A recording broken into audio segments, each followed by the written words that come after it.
Welcome to PlayPianoTODAY.com. This video is an overview of Salsa for piano and keyboard, Chapter 2.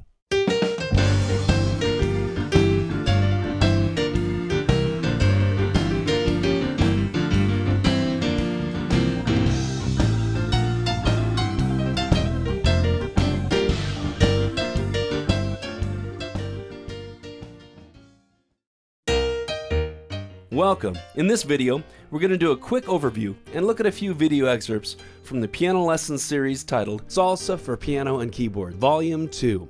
Lots of south of the border spice in here today. You're going to have a great time. We're going to look at a few things that are going to increase your ability to bring this style of music to the keyboard. For the left hand, we're going to look at a powerful foundational technique called the walking bass.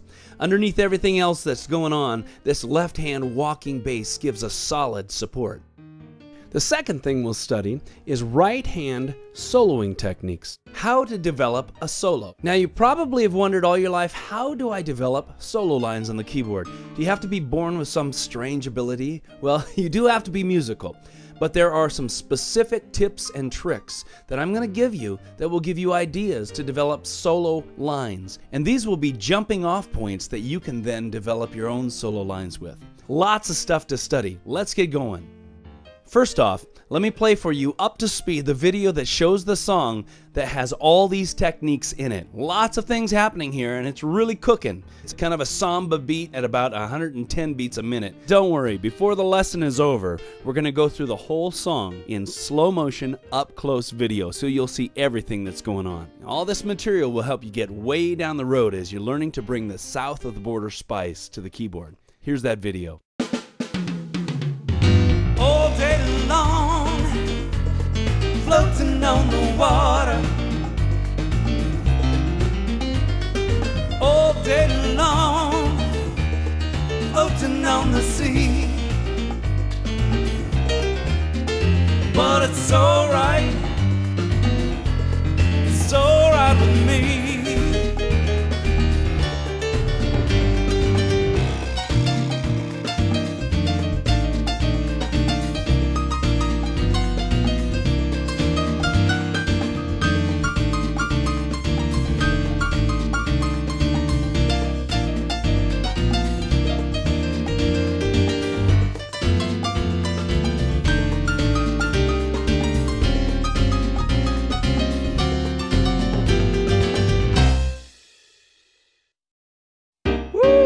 Get ready. Now, right off the bat, you may have noticed that the chord structure that we're playing these chords over is a little different from Salsa Volume 1. I'm throwing something new at you. I'm throwing an alternate turnaround. Look towards the bottom of the screen there. You'll see those 12-bar blues don't look quite like they did in Salsa Volume 1. There's an E flat. See that? Okay. Root 5, 3, 7, 9, right? Remember from Salsa Volume 1, if the 7th is present, you've got to call this note the 9th. You can't call it the 2nd, right? And then we go to a D7, sharp 9. That's from the blues chorus. Okay, and then it goes back to the original. G7 plus 5. And we studied that at the very beginning of Salsa Volume 1. So that's the different chord structure that we're going to use in this lesson. In this next section, we're going to look at a video excerpt from the lesson where we're using passing tones in the creation of a left-hand walking bass. Now, passing tones belong to that wonderful category of things in life that actually have a name that sound like what they do. It's always convenient. Passing tones are derived from notes that are not necessarily in the chord that you're currently playing. What do you mean by that? Well, we're going from C to F, right? And the notes of C, that's C minor 9, right? Ooh, that's pretty muddy down there, but those are the notes. Now, I could play a line going from C to F if I'm not going to do the pogo stick bass line. If I'm going to do notes that are in C minor 9, I could do something like this. Right? And that would sound okay. Sounds all right. After a while, it gets a little boring because it becomes predictable. So watch this. Here's another alternate.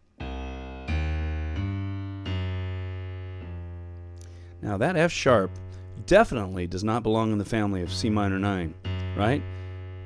But why does it work? Here's why, and I've said this before in lessons. The strongest thing we have in music is... Here's an excerpt where we're still studying the left-hand bass line. This is something that really brings the music alive. We'll be studying how to use something called the rhythmic kicker in the creation of a fat and furious bass line. The rhythmic kicker. This is a simple little goodie that just gives a little extra kick. Watch for notes that are very short and placed right ahead of some of the walking bass notes. Listen to this.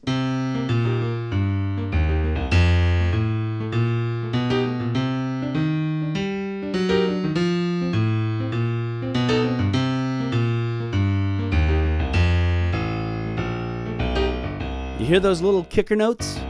Or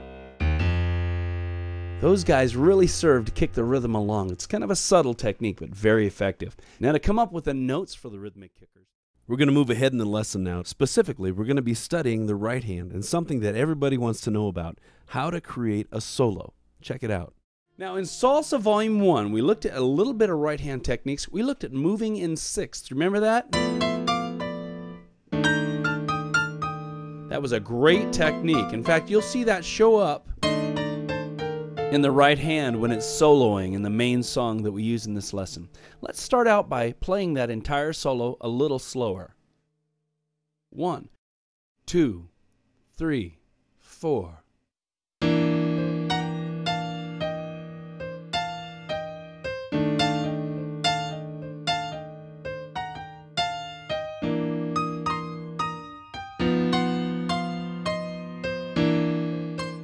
Now in the full lesson, of course, we go through the entire song in slow motion. But since this is an overview, let's jump ahead.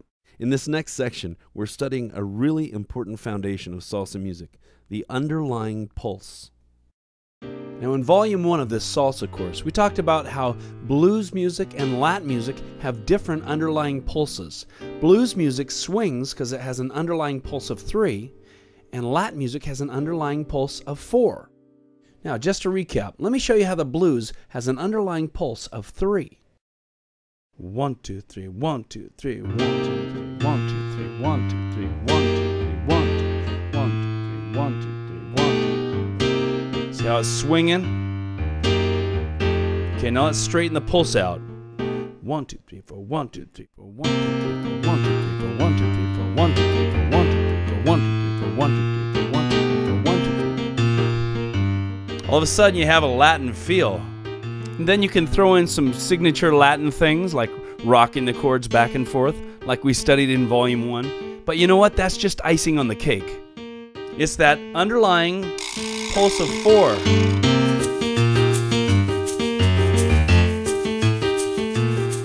Just a subtle thing like that.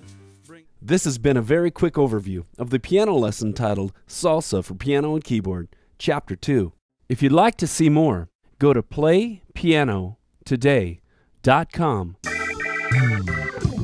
In this website, there's a wealth of online piano and keyboard lessons that you can dig into right away, including this lesson.